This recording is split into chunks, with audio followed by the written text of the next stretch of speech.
Hi friends, Lindsay here from Diary of a Homeschool Mama, and today I have for you all the books that we've read through January of 2019. Some of them are books that I read with my youngest, some are books that I read as read-alouds with my oldest, some for fun, some for his history program, and then some are the readers that my oldest used to read on his own.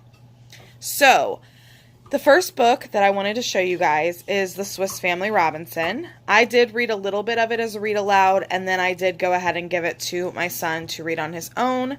I found it a little bit dry and boring, but he really, really loved this book, and I definitely would recommend it for your elementary age readers. He really liked it, and he really wants to watch the movie, so we will see about that. But that is the first book that we read. Then the second book that we read was Chocolate Fever. Now this one was for my first grader.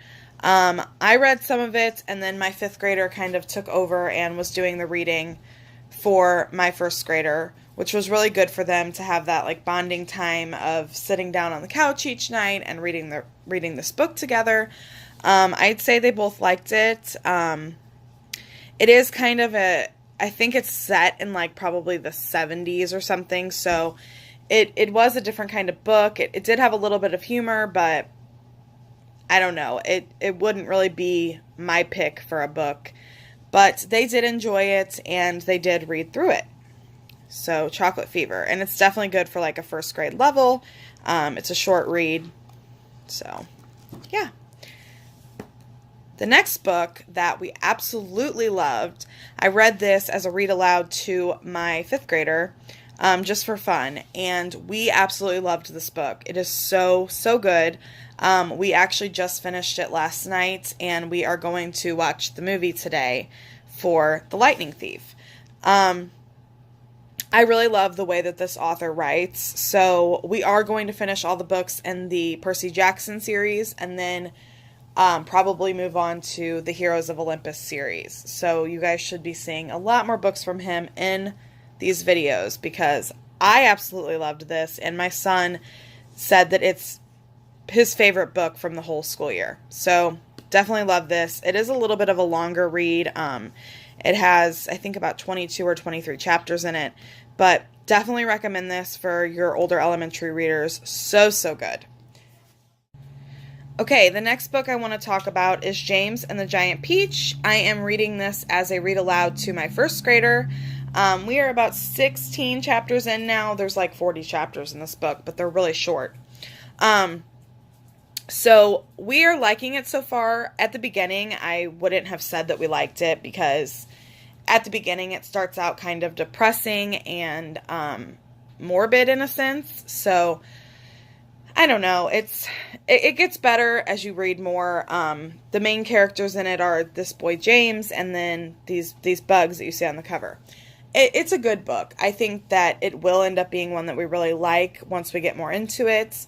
My son is actually into bugs now that we're reading this, so we will probably be doing a bug unit study for science coming up soon. So it did spark a love for learning about bugs. I will say that. But we are, like I said, about 16 chapters in, so I will be updating you guys in my February video and letting you know how we liked this and if I would recommend it.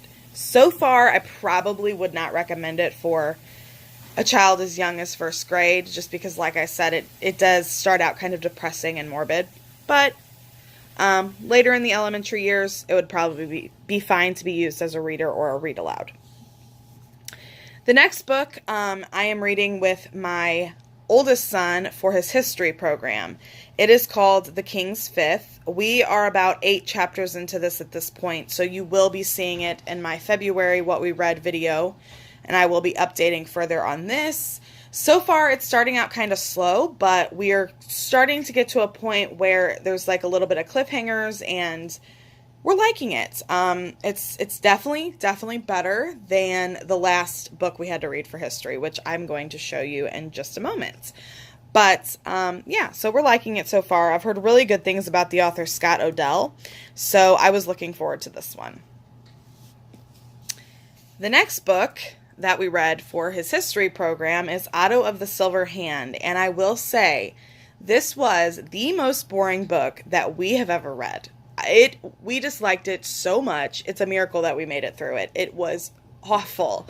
So it's set in the time of like knights and castles, which is what we're studying right now. So it went perfectly. But it was one of those books where the language was kind of like that old English. So it was really hard to use as a read aloud for me. And the story was just so boring. We could not get into it, and we couldn't connect to the characters. It just, honestly, I don't even know how much I could tell you about the characters, because I totally was just reading like a robot. I was just getting through it. But the end of it gets a little bit morbid, and there's just some really kind of bad things that happen through it. So overall, honestly, had we not had to read this with our history program, I probably never would have picked up this book, but I wouldn't recommend it. It's just not a good book. So that's how we feel about it. Take it with a grain of salt. Someone else may really be into this kind of thing and love it. So who knows? But next up, the last book I have to show is the book that my oldest son and I we just started. So we finished the first Percy Jackson book. This is the second one. We are about a chapter in, but so far I'm loving it just like I loved the last one. So I'm really, really excited to read this book. And I'm a little bit sad about getting through the series too quickly, but luckily this author has so many other books that we will definitely be reading all of his books. I love him. I love these books so much. So I hope this gave you guys some good suggestions for read alouds or readers for your family. And I will see you guys in my next video. See you later.